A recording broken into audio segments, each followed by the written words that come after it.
Hello, and welcome to my QuickFacts series on Valheim.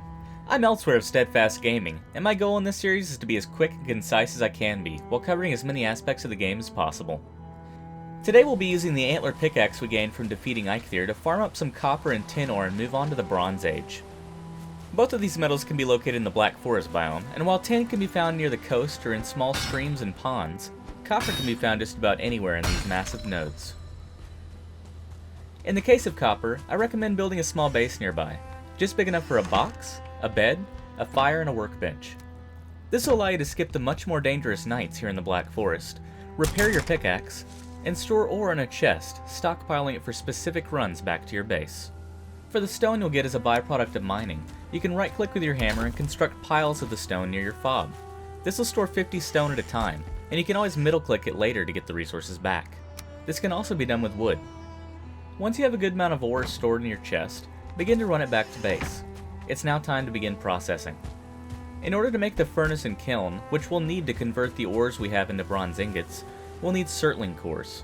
These objects are dropped by surtlings in the ashlands and the swamps, but the easiest way to get a hold of them for now is to go tomb raiding. Dungeons filled with skeletons can be found in the Black Forest, and inside you'll find chests of loot and stands with glowing red cubes. These are the surtling cores. Picking them up will teach you the recipe for the kiln and the furnace. You might also find a Vegvasir in these dungeons, revealing the location of the Elder, the second boss of the game. Once you have 10 surtling cores, head back home and build your kiln and furnace. You can either place them outside, or make a much larger building to house them. You can't place them directly on the wood floor, but you can destroy the floor, place the stations, and then rebuild the floor around them. If you want to elevate them more, you can use stone flooring, but that's for a later date. Now that you have the furnace and kiln placed, you can feed wood into the kiln and produce charcoal. Once you have charcoal, feed that into the right side of the furnace, and tin or copper ore into the left side. After a moment of processing, the corresponding bar of metal will be produced in front of the furnace. Keep in mind that when you sleep, you not only skip the night, but your stations continue to produce overnight, leaving you with a pile of resources by the morning if you load them up properly. After you have 6 copper bars, you can make your forge, which is where you'll craft all of your metal weapons and armor, as well as where you'll be making your bronze bars and nails. It takes 2 copper bars and 1 tin bar at the forge to make a bronze bar, and once you have your first bronze bar, you should immediately make a set of nails. This will unlock a number of recipes for you, including ships and work carts. From here you can repeat the process until you have a full set of armor and tools. I would suggest that you start with making a bronze pickaxe to increase the speed at which you can mine.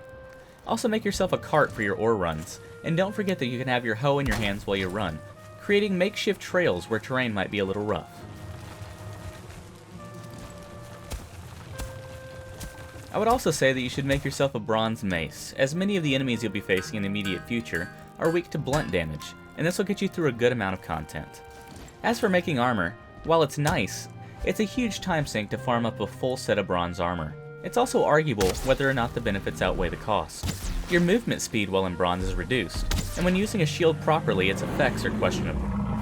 I personally prefer getting a nice set of troll armor, and upgrading it by hunting trolls in the Black Forest during my mining and dungeoneering expeditions. This will give you full movement speed, and while you're a bit more vulnerable, you also have a bonus to stealth, a very underrated mechanic in the game. Attacking enemies from stealth gives you bonus damage, and sometimes you have to go through a higher level zone than you would like for a boss fight, so it's nice to sneak by unnoticed. Now we're ready to take on the Elder, the second boss of the game. That'll be coming up next, so stay tuned. I hope that this video helped you.